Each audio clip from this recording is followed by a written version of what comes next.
Okay, welcome to Mary Magdalene France Tours. Thank you everyone for coming tonight. We have, we have representatives from the United States, France, Mexico. We've been all around the world today because this is the second time I've done this today. Just feel so international. And right now we're going to go to France again. And the journey that I do on the tours is south of Toulouse or southwest of Toulouse. As you see on the map, it's easy to find Toulouse. And we usually, that's where I fly in and fly my tours in. And we go down south towards the Mediterranean Sea.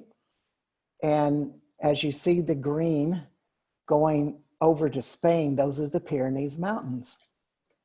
And in the Pyrenees is where all of this magical stuff is. There's something about those mountains,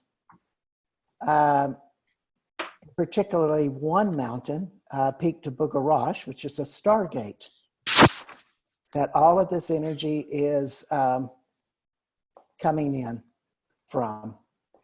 So that's where it all begins. And I just wanted to have a map out there. So if you've not been to France, you get a little geography lesson. And so this is the lady that so much of the spirituality represents, Mary Magdalene. And this is the Mary Magdalene at Renly Chateau. She's dressed in red. She has her big symbol is this cantor or bottle. It's a metal bottle of healing ointments. And it was, this is so much of her symbol. Wherever you see a woman with this, she has this, be assured it's Mary Magdalene. But this particular one was built in the 1870s. And it really represents a new expression, or maybe a return to an expression of what Mary Magdalene actually is. Because she's holding some really interesting symbols. Of course, the ointment jar, but also she's holding a cross that's an odd-shaped cross. The cross is very high, which means high spirituality. There's also a skull there. Some say it's a representation of Jesus, but there's also speculation that it's seeing into other worlds, going beyond what is humanly known. And below that is a book, which represents knowledge. And the book is open. And this tells us that what Mary Magdalene has to offer to us is ready to be given to her. She was the person who was communicating the teachings of Jesus. And she did it in this little area in the Pyrenees that we just saw on the map. And it was the beginning. It was, she was the teacher that began the practice of Jesus by these people called the Cathars. And the Cathars were Celts. They were French, but they were Celtic. And they were also Visigoths. And they existed there, lived there for thousands of years, and then the Romans moved in. And so they all kind of coexisted together. And that was where Mary Magdalene traveled and taught. But also another group was there that is less talked about, and that was the Essenes. And the Essenes were one of the 12 tribes of Israel. And it's suspected, and a lot of people agree with this, that Mary Magdalene, Jesus, Mother Mary, and all of these people were really Essenes. And the Essenes were a very spiritual group. They were different from a lot of the other Jewish tribes. And so Mary Magdalene shows up in a lot of places throughout France. This is at Saint Maximilian, Saint Baume. a beautiful statue. This is a black Madonna. This is found under the church at Chartres, southeast of Paris, a magnificent place. This is one of my favorites. This is at a church called Rocamadour. It's kind of in the central area of France. And it's very old. It's very black. And you know, you have to ask, well, why did they have it black? And, you know, it has this representation of like, well, it could be Mother Mary with Jesus. It could be Mary Magdalene with their daughter Sarah. And then there's a deeper understanding. I think this statue gives you a feel of, this was a reminder that Mary Magdalene and Jesus were very connected to Isis. And there's a lot of stories that connect those two together. And Jesus was a representation of Horus, meaning the god and goddess produced a son that was truly magical. Oops, went a little too fast. Another Mary Magdalene, who looks like Mother Mary. And this one, interesting enough, is in Saint Michel in Brittany, a large castle on the beach. I can't remember the full name of it. But she looks a little pregnant. And a lot of times those were clues that this was that dual meaning, because all throughout France, they really didn't agree with a lot of the teachings of the Catholic Church.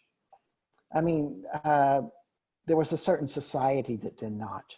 And they really believed in a softer, more feminine worship, one that was inward, one that was personal and was not so much about following the rules that the doctrine of the Roman Catholics had. And so they were constantly putting stories in these statues so they would be remembered. And then Mary Magdalene reemerges in modern day. This is probably one that was done in the 1880s, 1890s. It is a church called Notre Dame Saint Marseille, which is outside of Limoux, and it has one of the oldest black Madonnas there. But why I put this in is that these are Mary Magdalene's traditional colors. This shade of red, gold, and often blue. Now, this is not Mary Magdalene. This is definitely a Mother Mary, but it is done, this is made in a church called Cathars in the area that I stay in. And the interesting thing about her was this is a Templar church, and they gave us a clue that this was really a salutation to Mary Magdalene, as well as a representation of Mother Mary. Because of this hand is an M shape. The way that it's shaped there has an M design. Salutations to Mary Magdalene. And wherever you see this in churches in France, it's a dual meaning. So, you know, Mary Magdalene was just encoded into so many things to be remembered.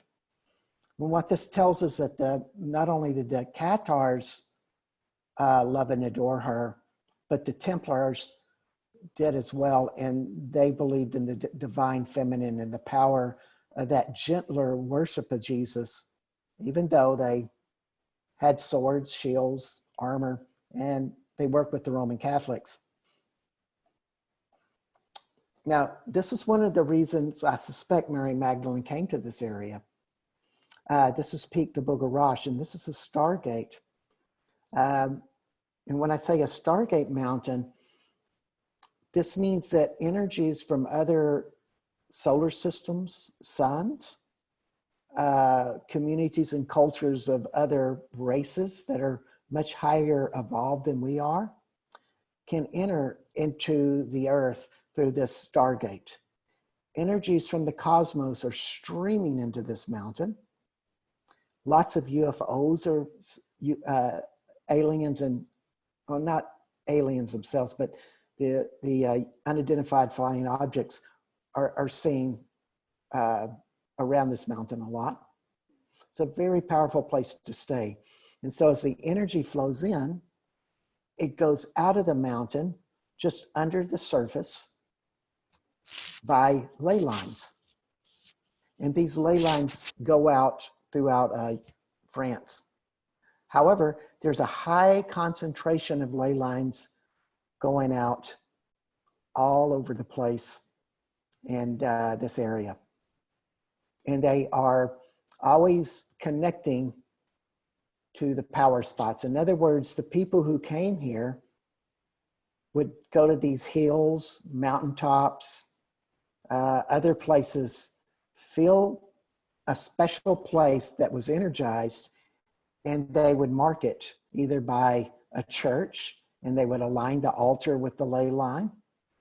It could be a chair, like the chair of Isis. Could just be a special spot. The Templars built one of their fortresses there. So there's many, many ways that these things are connected with Bugarash, but so many of the power spots have a ley line, and as people researched them, they seem to have a lot of symmetrical designs in them. And all the ley lines seem to have that synchronicity, which tells me that it's not done by Mother Nature, but by some ancient form of human or alien manipulation or development. So Bugarash is where it starts, and it just has some magic to it. I love this photo. On the right of the mountain is Buddha's head. You can see just kind of a form of Buddha on the right side of the mountain as a profile. And right in the middle is where the top is. And as you drive 200 yards or a mile, it looks completely different. And I love this photo. This is taken from one of the 5 sacred peaks in the area, Bugarash being the #1 peak. And the one where I have taken the photograph is Le Bazou, which is an ancient Templar fortress. But as you look at this photo, and you look at the base of Peak de Bugarash, you'll see a little city down there, and that's the town of Bugarash, maybe 200 people, has wonderful, powerful water. And if you are a fan of Claire Hartsong, who wrote Anna, Grandmother of Jesus and the Voice of the Magdalenes, she really believes that the Essenes and Mary Magdalene and Jesus from time to time lived at this town. And I really feel like they did too. And the vibration of the water there is, from this one well, is extremely powerful. So I like to start the tour there, drinking the water, setting intentions, saying prayers, doing activations, all of that good fun stuff. Now, as you leave Bugarash, from this photo that is, you can start to see a little road there that goes down a valley. And that road goes to Renly Bonn. It takes about a couple of miles from the edge of the photo. But it goes through just a beautiful forest that has a lot of magical power spots. And so I just kind of want to describe that to you, because this is what I call the magical valley. I love being in this valley. It has a high energy. There's lots of great places to go, as you will see. Another picture of Bugarash. And this is one of the other sacred peaks. This is Peche Cardu, or in English, Mount Cardu. And it's the more feminine mountain. In fact, nobody goes up here. I do. It has a great trail to go up to it, but it's just a very feminine mountain. It's very quiet. They say it's Mary Magdalene's mountain. And I believe that that's true because when I go there, I always channel into her energy so profoundly. If you can channel Mary Magdalene on this mountain. That pretty much I will guarantee it. Because I've not seen anybody not being able to do it that has any of those skill sets. So it's a great place. I love going there. Even being at the base of the mountain, you can connect with that energy. And this is the fourth mountain. This is Chateau de Truce. And it sits high on this peak in more of a desert area. It's a little bit, it's on the other side of Bucharest, so it's more in a desert setting. The terrain and the weather situations change rapidly from mile to mile in this area. And it's all on windy mountain roads that, you know, you have to understand that you're going to go through a lot of curves when you're in this area. It's just a way of life. It really makes you pay attention to the road. So this is a great place to go as well. And the Cathars lived here, and it was the last fortress to be surrendered before they finally gave in to the Roman Catholics totally. So those are four of the peaks. And the fifth peak, nope, sorry, I forgot one. This is the Bazou. This is the Templar Fortress. God, I was making all of that climactic stuff and missed it. So it's a great place as well. The Templars lived here. It is in alignment with Bucharest, as you saw in the earlier photo. Now we're going to get to the fifth one.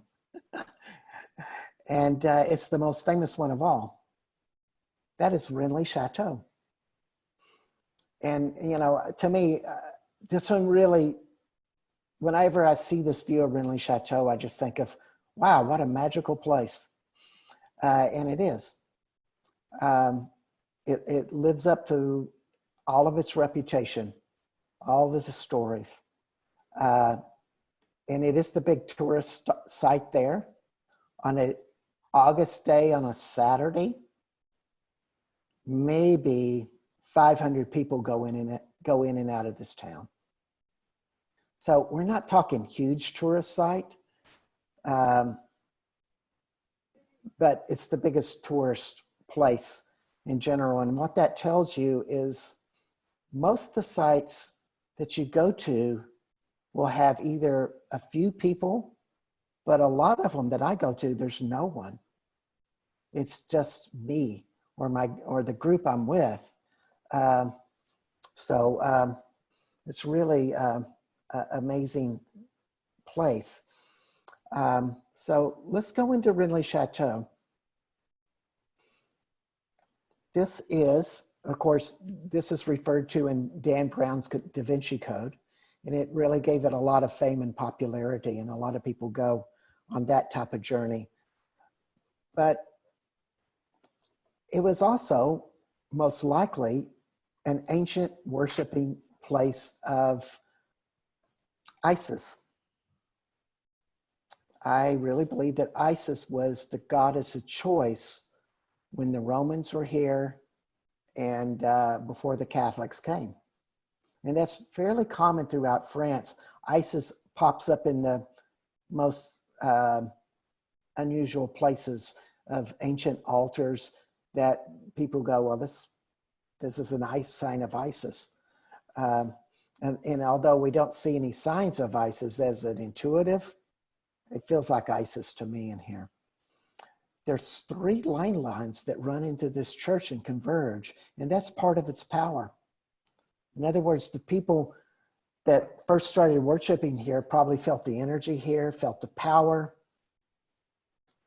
And naturally they said, this is where we gather to have attunement, to create our magic, to ask for things from the land to come bless us so we can have better crops, so we can have children, and those type of things. You know, a goddess' most important work in those days was fertility. And because that was the most important things. Times were tough. Food was hard to come by. And where this lady is standing is where two of the ley lines converge.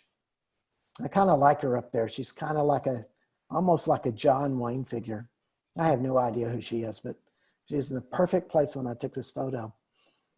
And this is as big as the church is.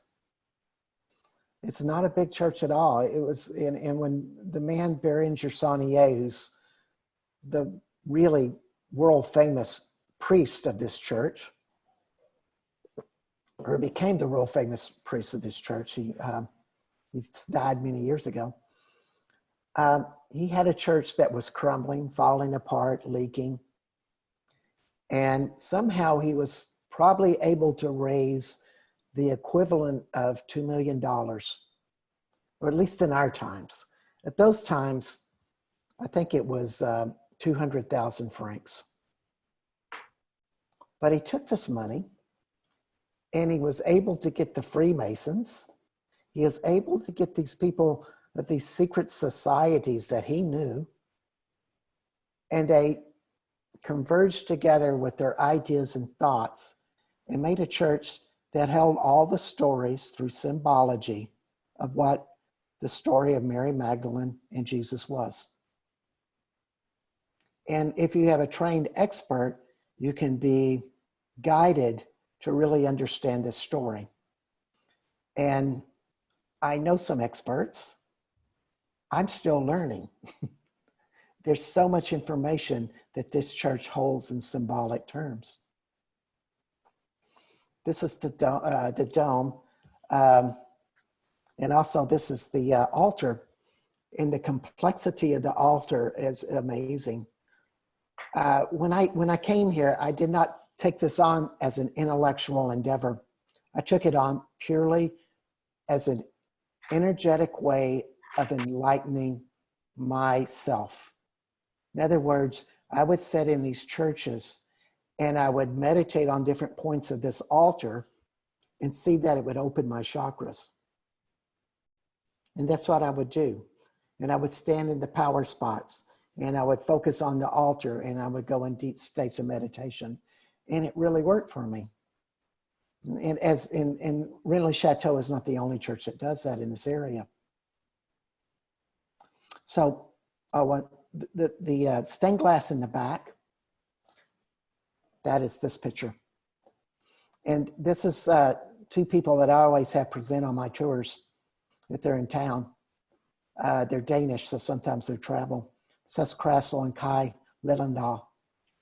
And they wrote this amazing book on the story of Renly Chateau. And so this is a picture that tells us that Mary and Jesus were married. And you can tell this is because when they're in the company of other people, Mary doesn't have to wear a shawl. And Mary would have to be his wife because that would be the only one that would anoint a man's feet, particularly in company. So it gives us that information of the importance and the equalness of Mary Magdalene. And of course, Jesus is talking to some people, and some people suspect that one of these people is Pontius Pilate. But what the conversation is about is who gets crucified next Tuesday, or next Thursday, I believe.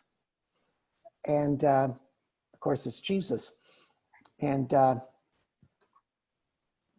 this is a depiction of that picture. This is another portrait of Mary in the Renly Chateau, a beautiful piece. And this is one is in a cave, but Mary Magdalene was not a woman that lived in caves, as what the Roman Catholics would like you to believe, is that the story that they portray is that she was so ashamed of being a prostitute that once Jesus died, she went to France and she lived in a cave and lived a life of seclusion, which is exactly the opposite of what happened. She went to France and built community. And so this is Jesus in the back, and this is a great piece of art, but also all of these people represent a symbolic part of what the spiritual journey is. Hope, humility, knowledge, surrender. Since we're not in a group, or I don't have a little pointing stick that I can carry across, I really can't tell you all of those stories, but they're all there. The book that Ka and Sess wrote is where you can get this. If you're ever in France, it's pretty easy to find. If you're in the United States, it's a lot more difficult, a lot more expensive. But if you're really mystified from this, of what all of this is about in a spiritual, symbolic, mathematical, astrological, I said mathematical, this is the book for you. It's the most comprehensive book I've read about the subject. So let's see where we're going next. Oh, this is Tour Magdala. This is outside of Renly Chateau, in the town of Renly Chateau. Berenger Saunier built this. Energetically, it's connected by ley lines to Girona and Saint Martin de Canigou. And these are two of many sacred spots in this area. And Berenger was he was a member of many groups that were very esoteric and secretive most often about what the secret information was. And one of the things that they all shared was the power spots. They would go to these spots for meditation and contemplation for hopes that they would find their spiritual epiphany. And so Saint Martin de Canigou, Girona in this Jewish church, a really great one is Montserrat in Spain, north of Barcelona, Renly Chateau, Pic de Bogarache, Truce, and oddly enough, there was many of them. I'm just naming off a few. Was the train station in Perpignan, oddly enough. And this is where Salvador Dali had his spiritual awakening. He was a part of this group in later years. And he has a painting depicting the Perpignan train station in his spiritual awakening. It's worth looking up, is all I can say. But, you know, these people would go all over Spain and France for this pilgrimage, but I just find this small area of about 100 square miles, no, 70 square miles, something like that, holds some of the most profound power spots. And so I can, you know, that's why I do this tour here, is because you can get to all of these places fairly quickly. And this is the town of Renly Bonn. And I mentioned Renly Bonn earlier as being in the Bogarache Valley. It's just kind of downstream from it. And this is built by the Romans, and they made it into a spa town. And so people would come here for healing with the spas. And you can see a little spa down in the river there where the locals go hanging out and enjoy the hot water there. As well as, well, this is another river shot of a tour group. It's a great place to walk. It seems like when you're here, just the inner peace just comes in you. It's one of my favorite towns ever. Definitely favorite small town ever. This is the local pool that you can go lay into hot water for free. And then upriver in the woods is Fountain d'Amour. And this is where they say Mary Magdalene did baptisms. I don't know. But what I do know is that there's a calmness that's in this pool, high vibration, and it feels like there's a lot of fairies. And the water is extremely cold. It's colder than Barton Springs for those who are in Austin. And this is another photo of Fountain d'Amour. I love to come here and write and meditate. Something about the water keeps my mind busy, but yet the land calms me down to where I can really step into a deep state. And this is just in this really thick wooded forest that's in a valley. And so you have these two steep hills on each side of it. And Renly Bonn is nearby. But then you have other fountains in that area as well that are quite beautiful and lovely. It's just a wonderful place to be and take pictures, meditate, put your feet in the water. Or if it's in August on a hot day, you can put your body in the water. And on one of those hillsides, there's these two oddly shaped pools. And they are in the same relation of size as Venus and Mars. So I call them the masculine and feminine. And they are aligned with Renly Chateau. There's a rock on your right that is almost like a compass point. And on the sunset of winter solstice, it aligns perfectly with these two stones. So it's a compass point at one level, but there's a hole between the two circles, and you fill up one, the smaller one with salt water and the other one with regular water. And you do your rituals about masculine and feminine, having unity together. You pull out the plug, you let the waters come in.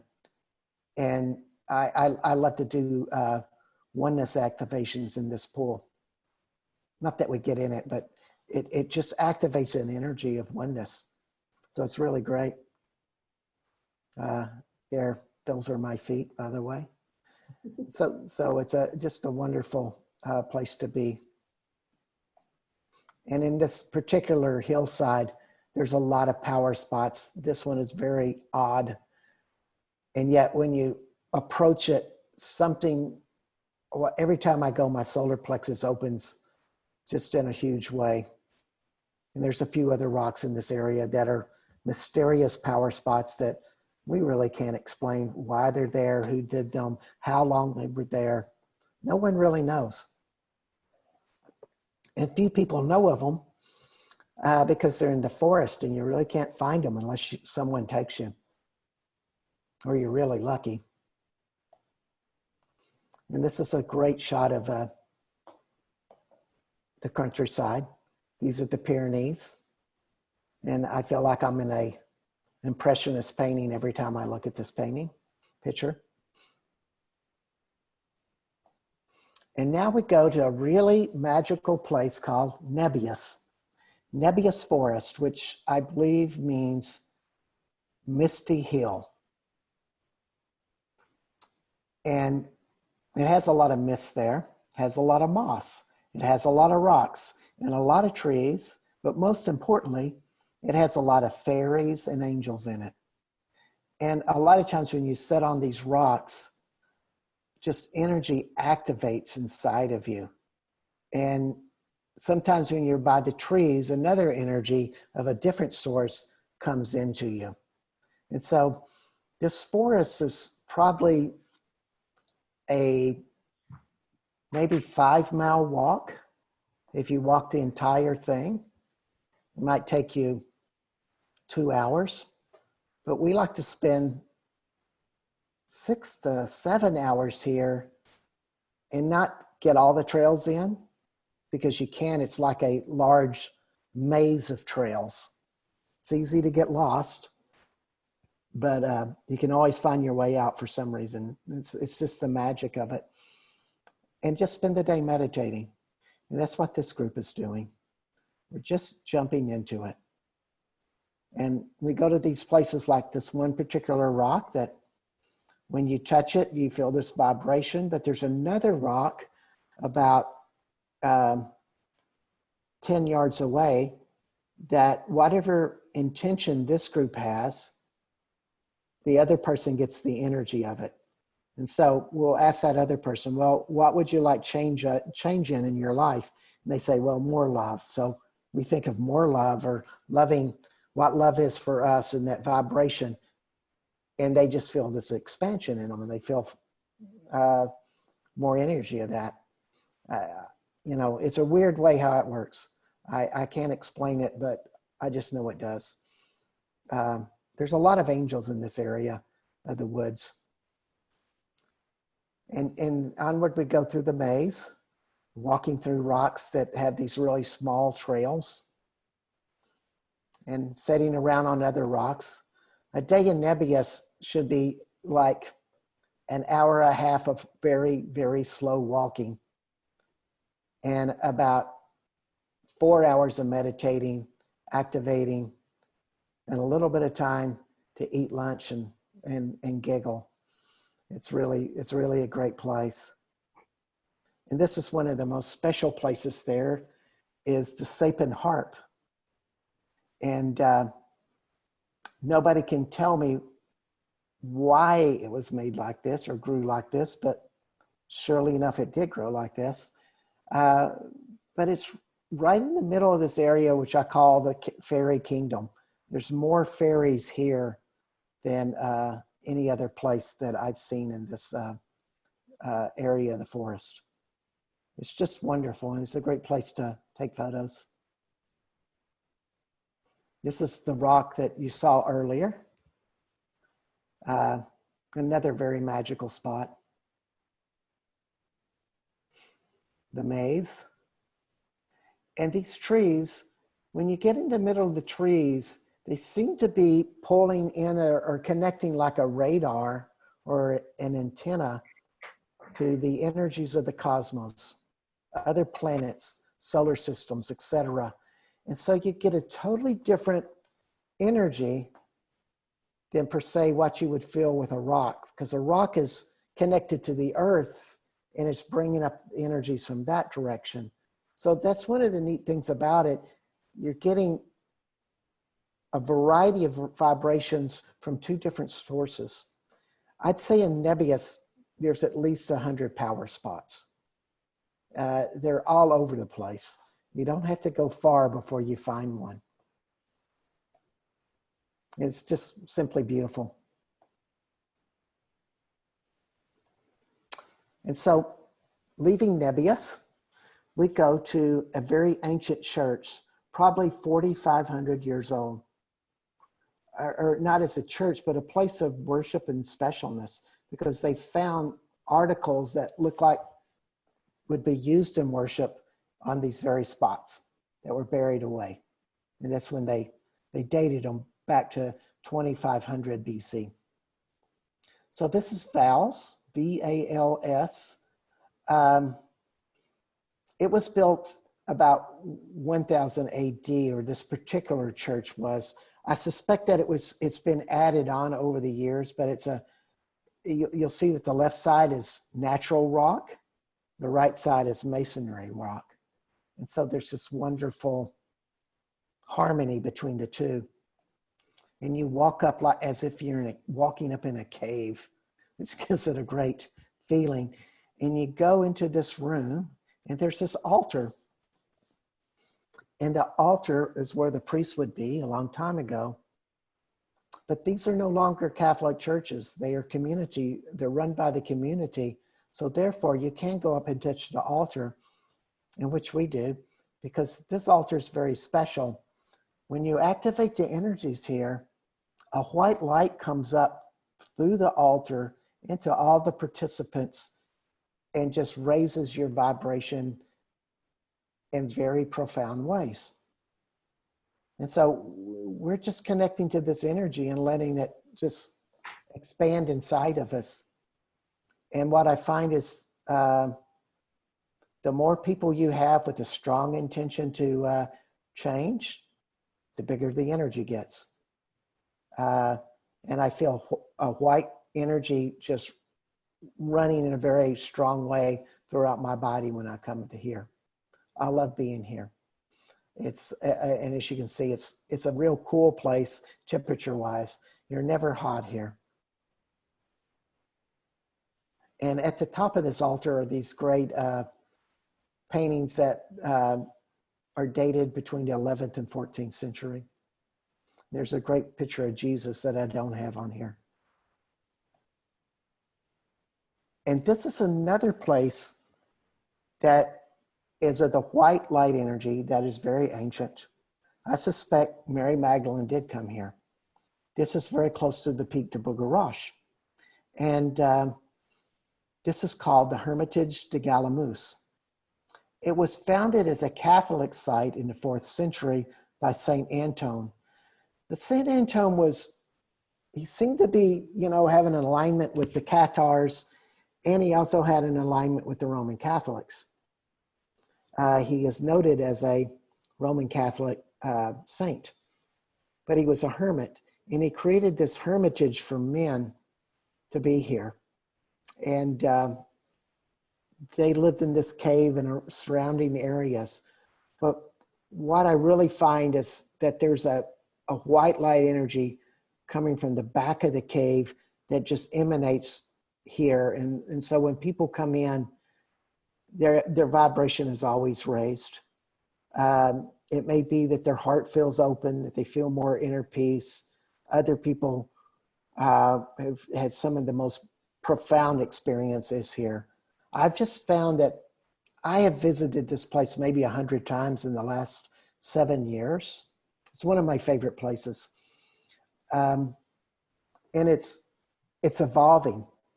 That's the best way to describe it. In other words, every time I go here, my psyche evolves and I am able to see something deeper here, which is a good thing. I just think that when you get into the white light energy, which is a source within the earth, it has a connection with cosmos, but it doesn't feel like it's in connection with Isis, the inner sun, Sophia, the great crystal.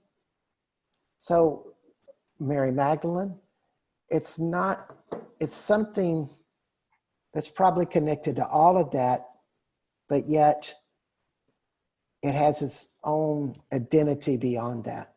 It's a mystery I've yet to fully understand, but I sure enjoy it.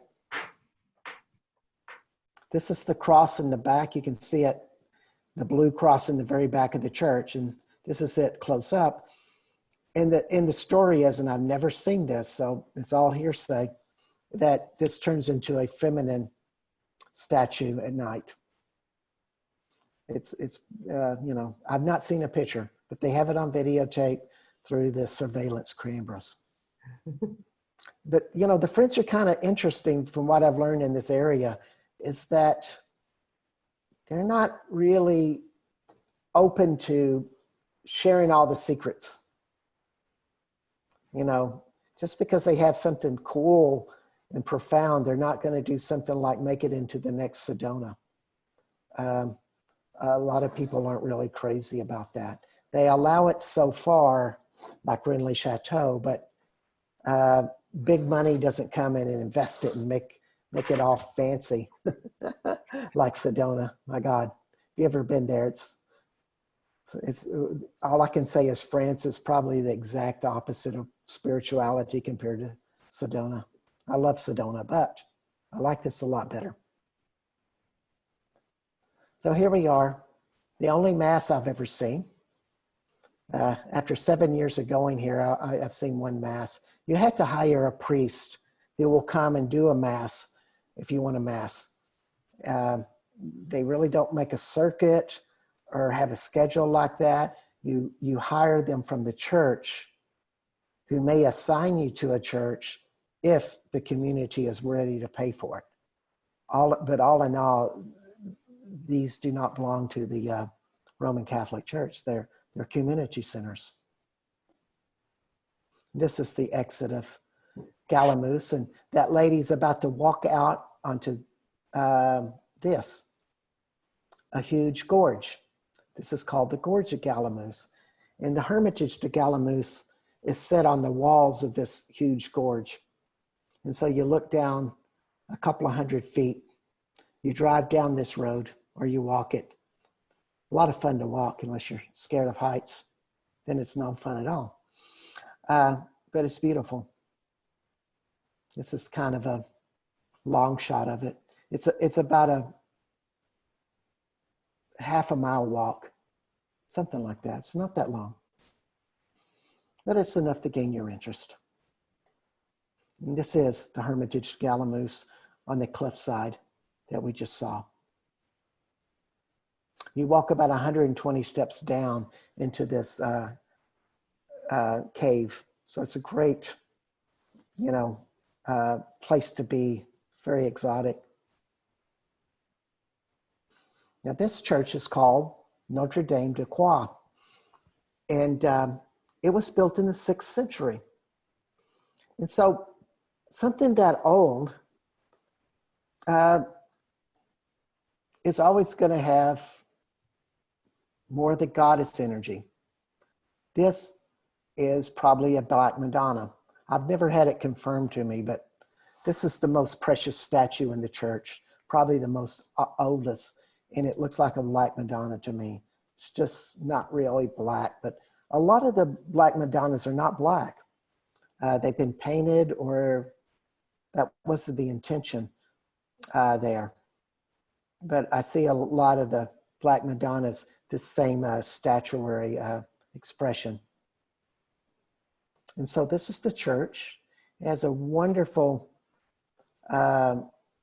portrayal of stories through the statues, through the paintings, and so many of them are feminine stories. Just a wonderful old church, one of the oldest in the area. My friends Ka and Sus say that this church, Renly Chateau, and Hermitage de Galamus, which they're the 3 oldest churches in the area, but they always felt like they're very connected together. So I like to go to this church a lot, even though it's a far drive. This is the symbol outside the church. Now this would mean Auspice Maria or Ave Maria. Some people dare to say, well, this has Mary Magdalene meetings. There's all kinds of interpretations with it. But I just find it an interesting symbol, as it almost looks like a design of women's ovaries and sexual organs. But of course, when they made that in those times, they wouldn't have been able to see any of that. So being that they didn't have x-rays and they did not know human design like we do now. But it's just, what I do know about a symbol like this is none of this is done without intention. Everything is carefully done in symbology in these churches. And outside the church at the entrance is another, possibly Mary Magdalene, Black Madonna type. She also looks a little pregnant, which is always a clue that it's Mary Magdalene.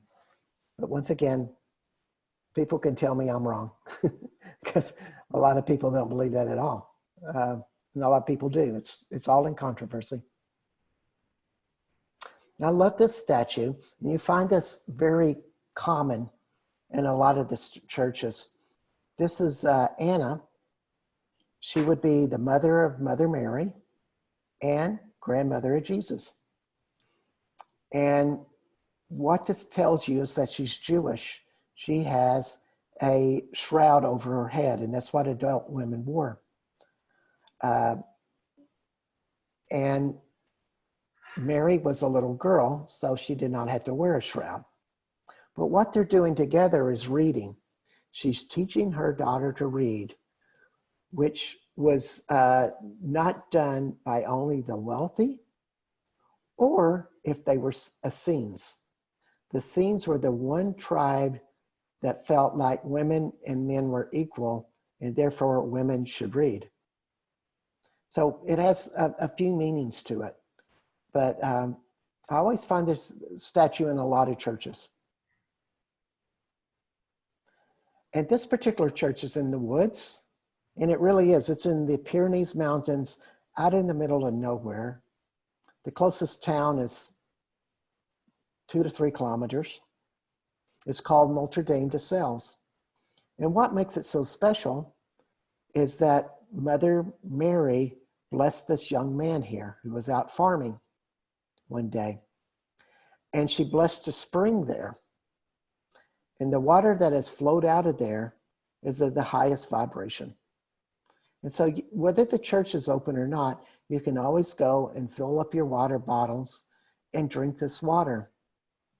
And the beauty of it is that if you have a good thought, it magnifies it. If you have an intention of some sort of change in your life that directs you to a higher love, it will amplify it. If you're just drinking it like you're thirsty, it doesn't really have the same effect.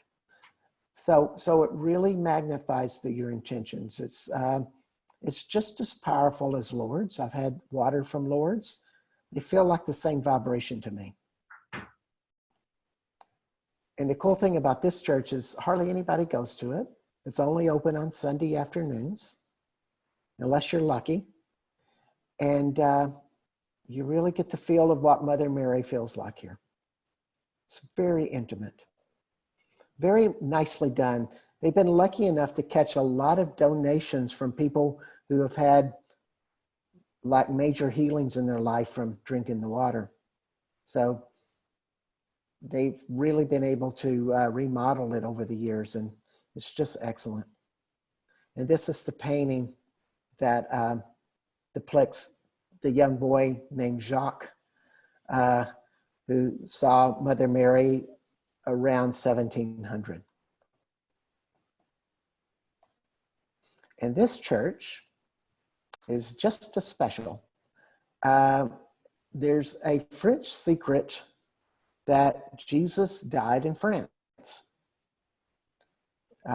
He was able to go beyond the cross and have a nice piece of life here. And that's one of the secrets that this area holds. And this was a Roman housing place that was out on a mountain pass. And as you crossed the pass to go to Narbonne, you stayed here for a night of lodging. And so he died here, and they eventually made this into a church. And now it's a community center, but yet it's still a sacred place, a church place. There's the old pews. And this is the altar. And when you place your hands on the altar and you ask for the presence of Jesus to come in, profound things happen. I feel an energy coming up in through my crown, and it's a distinct energy that feels like Jesus to me. Other people feel the same. It's just a wonderful place to develop your crown awareness and have an experience. If you're a really good channel, Jesus is very easy to channel here. This is one of the statues here, quite beautiful. All the art here is brought in by local people. There's no lock on this door. It's open all the time. I never have considered sleeping here, but it's food for thought. Just came up for me. On the upper end is private and quiet as St. Salverius. Nobody ever goes there. This one is the exact opposite. Hundreds of people come here during the summer. The parking lot is always full. This is Montségur, Chateau de Montségur. This is the world famous place that was kind of the beacon for Cathar spirituality. This is the place where everybody knew was the Cathars Stronghold. Their holy people stayed here. Their soldiers stayed here. People stayed here. It was a community. But it was also very separate from the towns of Carcassonne or Toulouse, where a mixture of Catholic and Cathar live together. So it was a quieter place for sure. It's pretty isolated. And so the Roman Catholics came, they surrounded it, they bring on their catapults, and then on the brink of several months of occupation, they're ready to have their catapults in the close enough range to where they could bombard it and kill all the people eventually. So the Cathars came down, and those who wished, who made the commitment to the Roman Catholic Church, were let free. Those who refused, they were all burned alive. And there were 200 people here that willingly were burned alive. And they went in a very gracious and loving way, from what I understand. There was a total commitment to their beliefs. And so it's a mark of courage through belief, strength, and faith that is established here.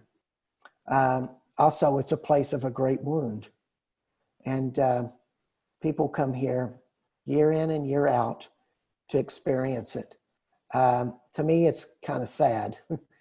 The top is really sad. It's depressing at the top. When you go down to the bottom, it's very powerful energetically because Ley Lines cross here. It's a major power spot. But here it is, out in the middle of this very powerful mountaintop. And it's the public domain or public representation for Cathar community and spirituality. But on the other side of this, of a large mountain that is closer to Spain, is another community, a secret Cathar community. And if you really wanted to be, oh, there's another picture of Monsieur, I'm sorry. If you really wanted to be of in the higher realms, what they would call a parfait or a perfect, you would go here. And there was the 7 caves of Cathar initiations. They were called the initiation caves. And you would spend up to 3 years here in the caves meditating and developing your own soul to where you finally went into this final initiation cave. And this is the altar. And the altar is amazingly powerful. When you place your hands on this rock and you lay on it, a white light energy comes into you in the most profound ways. To me, it's the most powerful cave on the journey. Now, legend says, if you see this brick wall in the back, there's a place, a hole there right in the center of that area. And it looks like something could be placed there. And what the story is this is where the Grail was placed. Now, it was their Holy Grail. I don't know it was the Holy Grail of Jesus. There's so many Grail stories. But their sacred artifact was placed there. Let's just put it that way. And they call it a Grail. Who knows? Could be the real one. But the realness about this was the spiritual transformation when you go into these caves. They open you. And I've been into a couple of them, but this is the one that I really love. And they're all on this hillside, all together within a few hundred yards. And we went here. This is one of the groups. And we were doing energy work for Washington, D.C., amongst other places. And of course, when you do work on some other place, you're really creating that place of healing in yourself. You can just come here and there's 2 openings.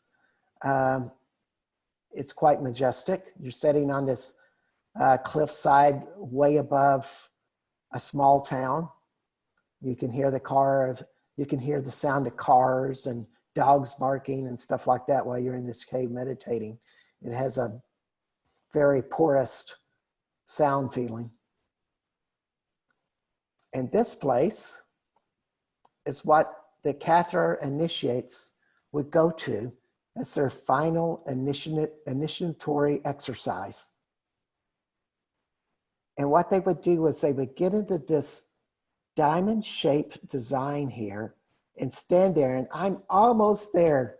And I'm not really comfortable up there, as you can well see. But they would be there.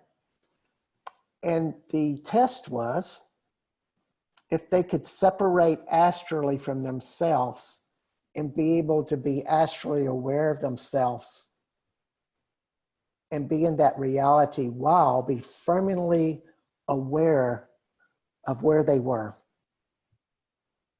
Now, of course, that's a high-level skill, but they could not go in an out-of-body experience by being unaware of what was going on in their body while they were up there, because if you relax while you're up in this place, you're going to fall. And it's not going to feel good when you hit the ground. So it was one of those initiation spots. And this rock is a great place to do energy work. I have gone many hours to this cave. It's the most, to me, it's my most profound place for the last 2 years. I also spent the night here last year, and it just felt like white light was running through my body all night long. I didn't spend the night. I didn't sleep on the rock, but I spent many, many hours here, and it was just life-changing. This lady had a life-changing experience. We were doing the hands-on. All of this energy opened up inside of her, and she just felt like it catapulted her to the next level. And that's what I really like to see, is epiphanies in people in some way, shape, or form. And I've seen many of them on these tours, because that's what the sites are supposed to do. They're supposed to open you. And that's so important, to go to different ones and get little openings, and finally a big one may happen. Something may change in you that changes your entire life. And as a tour guide and a shaman, that's what I'm always tuning into, is how can I facilitate this? You know, what's blocking this person right now from that next big step? That's my job. More fun. And there it is. That's probably the most famous shot of it. And so now we go to another cave. This is called the Cave of Perillos. And Lars Moll believes, the author of the O Manuscript and other books, an amazing psychic and rock star in Danish culture in the 60s. He's a very amazing guy. Believes that Mary Magdalene did her sabbaticals here. I feel the same. And I really feel like this is a place of worship for the Cathar people. And in fact, they found the Black Madonna here and a few other things. And they're secretly hidden away in this little bitty town nearby. I've yet to see them. But it's a great place to go. It's out in the desert. It's a pretty long drive. It's about a mile walk, where you walk on a dirt road through a very dry terrain. Not much fun in the summer. But when you get to this cave, everything is okay, because it's cool. It's highly powerful. This is what we call the crystal cave portion. It's a great place to be. But I've seen some people have some very profound experiences here. I have a group that I may do in August, September, and this hasn't been confirmed, so I can't say, but we're thinking of spending a night here and then spending the night in the Grotto of Bethlehem, the cave you just previously saw. And I just think that would be really fun to work with people like 6-8 hours doing meditations and activations and just seeing how far you can go. This is not for people at faint of heart. This is like a very intense journey. Just forewarn you. There I am. There's a young lady entering the cave. And nearby the Cave of Perillos is the Chateau de Prelios. And this is kind of overlooking an area and you can actually see the Mediterranean Ocean. And people say, and I believe this, that Jesus was buried here. And I don't believe he's still there. I believe they moved him on. And this goes alongside that if Jesus did die here, there was a group of people that held his body in a sacred way. And if it was found out that his body was here, there'd be another group of people wanting to find it, to destroy it, because it would destroy everything of what dying on the cross is all about. So, you know, the body had to be put in places. And this is one of those places, right where this turret is. And a lot of people who come here have strong channelings with Jesus. I just love it. It's a desert setting, dry, windy, sometimes hot. And this place is Chateau de Truce. Truce is one of the 5 sacred mountains that I pointed out earlier. And this is a Cathar stronghold, the last one to go down fighting, so to say. And I love it because it's an ancient fortress, but yet it's still intact. And it still hasn't been rebuilt. It's just, they built it enough to make it safe, but they kind of left it be. And it just has this wonderful feel. And one of the most wonderful places is coming into Église de Marie. And most people say, oh, well, this is a Mother Mary church. But, you know, this was a Cathar chateau. So there's a high likelihood that this was a church that also worshiped Mary Magdalene. But what I do know is that this altar, when you place your hands on it, a white light energy, like I've mentioned before, comes through. There's 4 places that have that style of energy. And this is the 4th. And it's a great place to go. And a lot of people have some great experiences here. I love to have it as part of the tour because you actually get to see the ruins of a chateau and a fortress and really get the feel of what it was like to be up on one. And this lady just had a little bit too much energy. And we went on and saw the rest of the chateau and she just stayed here. It's like, this is enough. Bless her heart. But it was great for her because sometimes you have to just open up and then you just sit and let it integrate with you. And then it becomes a part of you, and that vibration vibrates in you. And then you take it home and you meditate with it and you let it evolve inside of you. And therefore it becomes part of you. It's like some people will say, well, I was there, it's a part of me now, and that was great. But the lesson is truly not learned until you learn to have that vibration wherever you go. Like, you know, you can go back and feel the white light energy a year from now, and it's there. I mean, you can refer to it, you can meditate with it, and let it grow as a part of your power and a part of your spirituality. That's really what I really want to teach with people, is how to do that and how to create that. And there's a lot of ways, but it's a fun thing and worthwhile thing to add to your life of doing that type of high level meditation. So we're going to go on here. This is Mount Cardew. This is Mary Magdalene's mountain. There's not a lot that you can photograph on Mount Cardew, but this photograph particularly has something worth seeing, in that if you look in the top right-hand corner, you see a UFO. And it's the best UFO picture I've ever taken. In fact, it's one of the best I've ever seen. Of all the people, all the locals that I know that show me their photos, I had the best one so far. I was just very like, I've taken, you know, somewhere between around 15,000 photos of this area. So I think I deserve a good one. So this is the last of the caves. And I know I've shown you, you know, this tour is like visiting about 5 or 6 caves,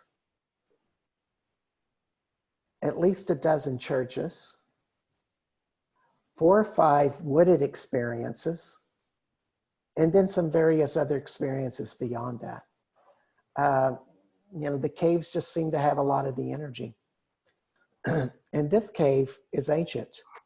These are called the Caves of Mary Magdalene. And they're actually across the valley from Renly Chateau. And there are 3 caves. There's a cave, one cave is built upon the other. And they weren't built, they're naturally there. Though some people have suspicions that maybe one of them was enhanced, but Lord knows we don't know what by. But there's one of the caves is a masculine cave, and it is on top of the feminine cave.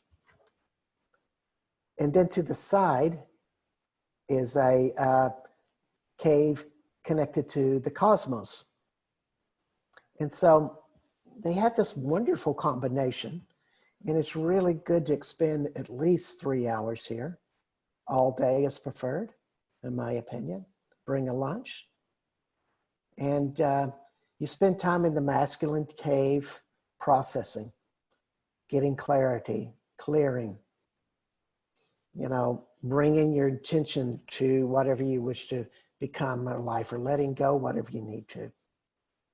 You go into the feminine cave for generation of spirit, birth, fertility, building your dreams. And if you notice, this cave opening almost looks like a yoni. And it's the opening. And this is a feminine cave. This looks like a womb. And when you really look at it inside the cave, you say, my God, this is a womb. How did this happen? That was always my question. And I don't have an answer. But what I do know is that this has a strong connection to the inner sun. Seems to have a strong connection with Isis. Was Isis worshipped here? Possibly. Is it an ancient cave? Definitely. Was it natural? Hard to say. Could humans have built this? Boy, it's hard to say. Nobody knows. It's a real mystery of how these caves were formed and how the energies came. It's a very magical thing. It's not a good idea to try to understand it intellectually of how. The only how you should be asking is, how can I receive more from them? Because they open you in so many different ways. I generally leave this cave to the last part of the tour because it seems to be a lot of people, they're accumulating all of these experiences, and you go into a womb to give birth to the new you. And I really like to think of this journey as, this is a great cave to finish it off and begin a new life.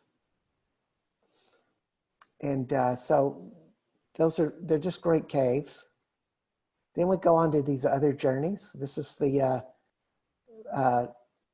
fountain of Isis. There's supposed to be great healing waters. There's just lots of places to go. There's beautiful forest. Probably in the Pyrenees area where we stay, 70% of the land is communal forest. And so sometimes you get something this green and lush there. You know, when you get on the wet side of mountains, it's it's often like this, particularly when you climb up into the Pyrenees. Great statues. This is Diana the Hunter at Les Bonnes. And at the base of the fountain is Medusa. What a nice contrast. Of course, some people would say this would be Athena. And, you know, Athena is just another representation of Isis in some ways. You know, just goes on down the line. Lots of sunflowers, one of the crops here. Great art. This is a beautiful stained glass of Jesus at a little town called Bolesta. Just beautiful French scenery. That's why I always call, if you ever see an email or something, you always see me saying, greetings from lovely France. Well, this is why I say that.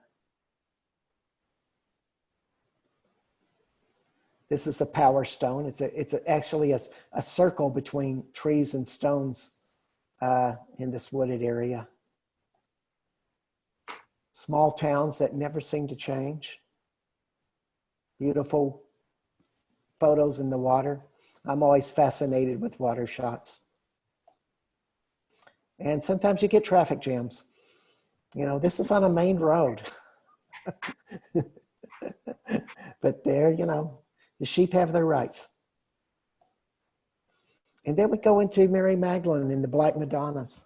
This is one of the Black Madonnas at Notre Dame sub Arts in the Pyrenees. One of the real bastions of feminine spirituality. This is one of the statues there. It's of Mary Magdalene. I think it's my favorite Mary Magdalene statue. Just has such a surrender to it. This church was built in the 10th century, or it's finished in the 10th century, and it was paid for by Charlemagne because he had a apparition of Mother Mary appear to him on this place, and so he had a church built, and it was all about the feminine. Mary Magdalene. This is one of the photos at sub Arts. All taking us on a journey of Mary Magdalene. This is a painting by El Greco. I just like it. And taking us to Mary Magdalene. So this is a tour. And I do tours, and I'm having a tour June 7th through the 16th. I'm also teaming with Linda Jordan on May 22nd through June 1st to do a tour with her. I'll be leading the tour, and they'll be doing some of the rituals and activations. They're a South African group, but I have permission to, if people can't do my June tour and they want to do that tour, they're welcome to join that one. But they're both 6-person tours. So it's a small group, which is great. So you have plenty of time for individual attention if needed. I think a small group is quicker. We get to stay in a large house. I have one that I use. I get French cooks from the area for dinner. And we just have an amazing experience of just getting into this. So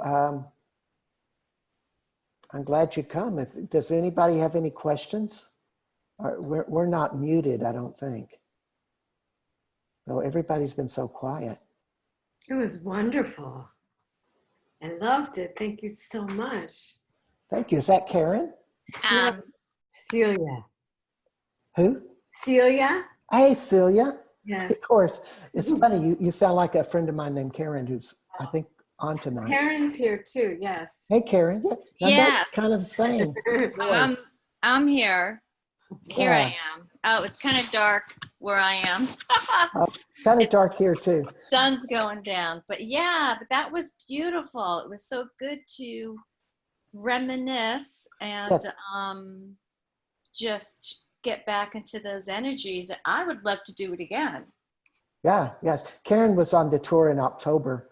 Yes. And we've actually rented that same house out in Brasilia. Okay. And of course, we'll probably have many of the same cooks. Mm-hmm. Yeah. Yeah. It was delicious and Yeah. exquisite. It was great to come back to the same beautiful home every day. You know, the same Yeah. spot we woke up to and we went to bed to, and that was really grounding. Yeah. I think the tours that take you to a different hotel every night or every couple of nights, that just sounds crazy to me. So, and luckily, you know, there's a lot of days that we do an hour of driving is all. Some days it's 2 hours, and a couple of times it's maybe 3 total. Yeah, there's 2 days we do 3 total. You know, but you're getting to see beautiful scenery and still getting to spend hours and hours in these sacred sites, which is why you came. It's all about a spiritual growth to me. That's the priority, is transformation. I like to have good food and good wine and a great place to sleep and have showers, but that's it. So somebody raised their hand. Allegria? Hello? Does anybody have another question? I want to say thank you, Bart. Just want to say thank you. It's been really, really cool to see some of these special places. Wow, I'm pretty high right now. Oh, cool. Cool. Well, I'm really glad. And know that if you have any other questions, please let me know. I'm happy to talk about this stuff. You can call me up. Well, there's my email and site information. But, you know, the world is pretty small as far as communication's concerned.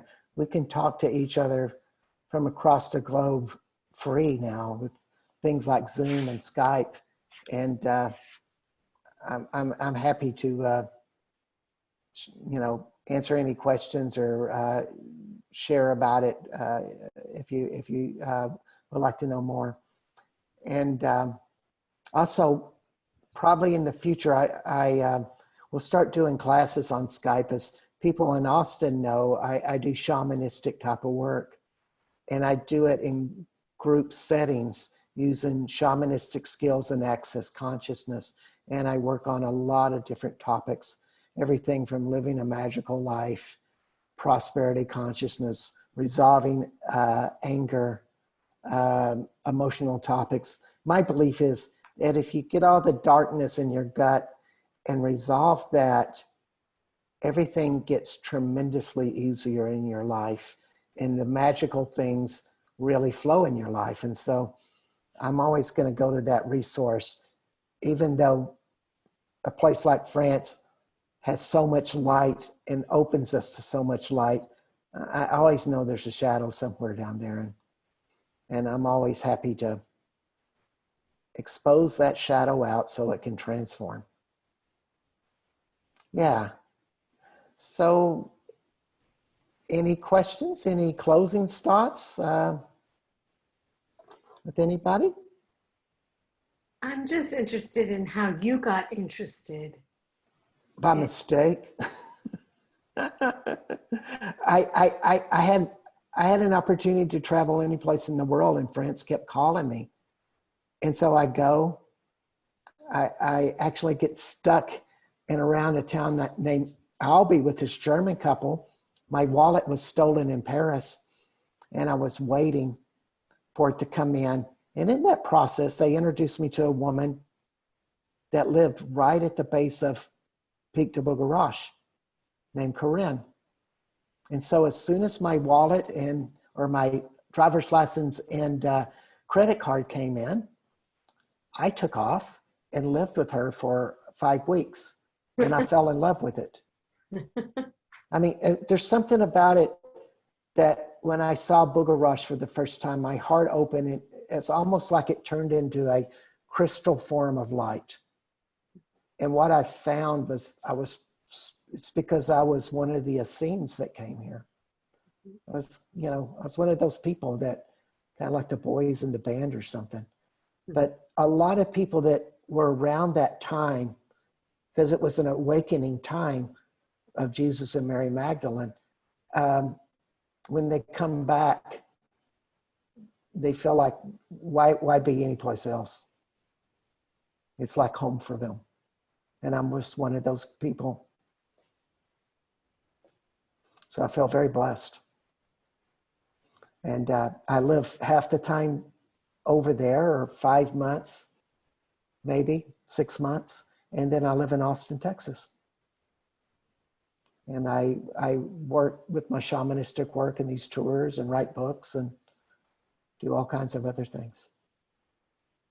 So it's a lot of fun. Francis taught me so much. So I'm really grateful. Yeah. Great. So if that's all, I just want to thank you for being here tonight. Thank you for being a part of this. And I wish everyone well. And I hope you have a good evening or afternoon or whatever it is in your part of the world. Thanks. Thank you. Thank you, Bart. Thank you so much. It was really wonderful. Thanks. Have a great evening. You too. Bye. Yeah. Bye. Thank you, Bart. Bye. Bye. Bye, everyone. Bye. Bye. Take care. I'm not sure how I... Hey. I can see people. Yeah, I see Allegrain.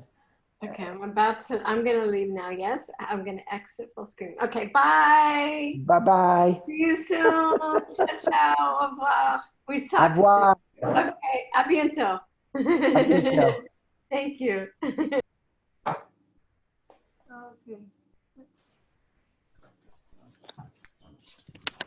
See you later, Alice. Bye. Trying to figure out how to work this thing. Yeah, thanks, Bart. I'm glad Patrick finally got to see the pictures.